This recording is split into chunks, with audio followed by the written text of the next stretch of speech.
Imagine a room where 14 men sit around a table, their fingers tracing the lines of a continent they have never stepped foot upon. Outside, the streets of Berlin are frozen in the winter of 1884, but inside, the air is warm and heavy with the scent of cigars and guttering candles. These men are not soldiers, yet the ink they spill this afternoon will cause more bloodshed than 1,000 cannons.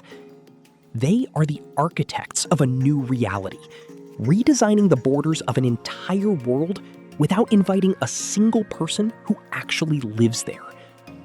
By the time they rise from their chairs, the futures of millions will have been rewritten by a stranger's pen.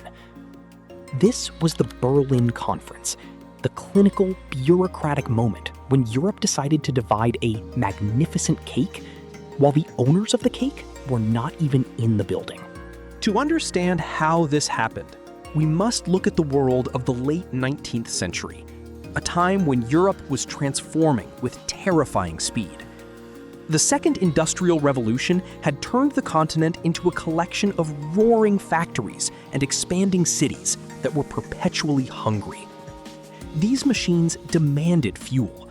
They needed rubber for their gaskets, palm oil for their gears, and copper for their wires. European powers were no longer content with small trading posts along the African coast, where they had lingered for 4 centuries. They wanted the source.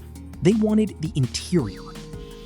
What began as economic curiosity quickly morphed into a desperate, aggressive appetite for dominance. Britain wanted to secure the lifeblood of its empire, the trade routes to India. France sought a sprawling land empire to restore its national pride. Portugal, the oldest colonial presence on the continent, was struggling to remain relevant in a world that was passing it by. But the most dangerous player in this game was perhaps the least expected: King Leopold II of the Belgians. He was the constitutional monarch of a small, neutral nation, yet he possessed an ambition that could not be contained by Belgium's borders. Leopold knew he could not simply seize territory through traditional military conquest without alarming the great powers. Instead, he chose a far more subtle weapon: philanthropy. In 1876, he hosted the Brussels Geographic Conference, inviting explorers and famous figures to discuss civilizing Central Africa. He created the International African Association, a body that claimed to be a scientific and humanitarian organization dedicated to ending the slave trade. Behind this noble smokescreen, Leopold was privately funding Henry Morton Stanley to push into the Congo Basin. Stanley's mission was to sign treaties with local chiefs, documents these leaders often could not read, that effectively handed over their land rights to Leopold's private association. As Stanley's steamships moved up the river, other nations began to panic.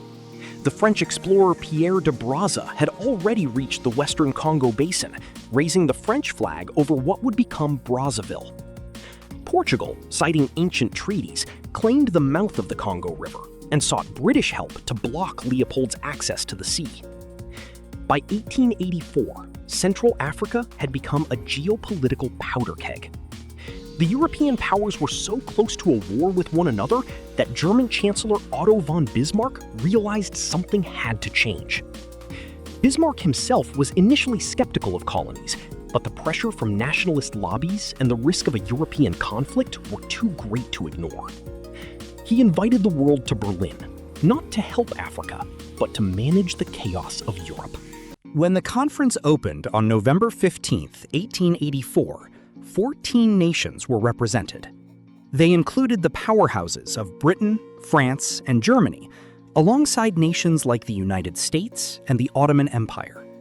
For 10 sessions, they discussed Africa as if it were a massive, unoccupied estate. The mainstream narrative often claims that Africa was a blank canvas of chaos before this moment, but that was a convenient fiction. Before Berlin, Africa was a continent of structured kingdoms, sophisticated trade routes, and international diplomacy. The Mali Empire had been a center of scholarship. The Kingdom of Congo had governance systems that rivaled many in Europe. Ethiopia had maintained imperial continuity for centuries. The men in Berlin did not see this complexity, or rather, they chose to ignore it. To acknowledge that these were sovereign nations would have made their plan for extraction a moral impossibility. The result of their deliberations was the General Act of the Berlin Conference. It was a masterpiece of bureaucratic language that introduced the principle of effective occupation. This rule stated that a European power could no longer claim territory by discovery alone. To own a piece of Africa, you had to prove you were actually there. You had to establish a colonial administration, fly your flag, and exercise police powers. It turned the scramble for Africa from a chaotic race into an organized administrative process. The act also promised freedom of trade in the Congo Basin and the suppression of the slave trade to gain public acceptance. But the most significant outcome was the mapping of spheres of influence. Using a map prepared by German geographer Kiepert, the powers drew lines that sliced through ethnic groups, severed ancient trade routes, and fragmented families. France emerged as one of the largest landholders, securing the interior of the Sahara and West Africa. Their ultimate goal was an uninterrupted empire stretching from the Atlantic to the Red Sea.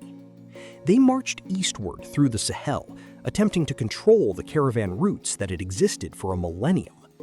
To legitimize this, they spoke of a civilizing mission, a duty to bring French language, law, and culture to what they deemed benighted peoples. They even offered a limited form of citizenship to residents of specific communes in Senegal, though this was often a tool of control rather than empowerment. Meanwhile, Britain focused on a different axis. Their vision was the Cape to Cairo line, a contiguous strip of British territory running from the southern tip of Africa all the way to Egypt. This was the dream of Cecil Rhodes, who wanted to link the mineral wealth of the south to the strategic Suez Canal by rail. Portugal, however, felt betrayed by the conference's new rules.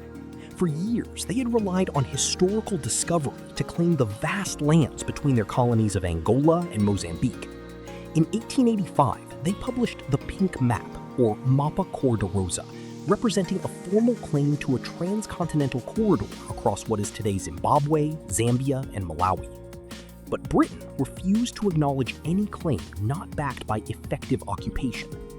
The dispute came to a head in 1890 when British Prime Minister Lord Salisbury sent a humiliating ultimatum to the Portuguese government. He demanded the immediate withdrawal of Portuguese troops from the disputed areas.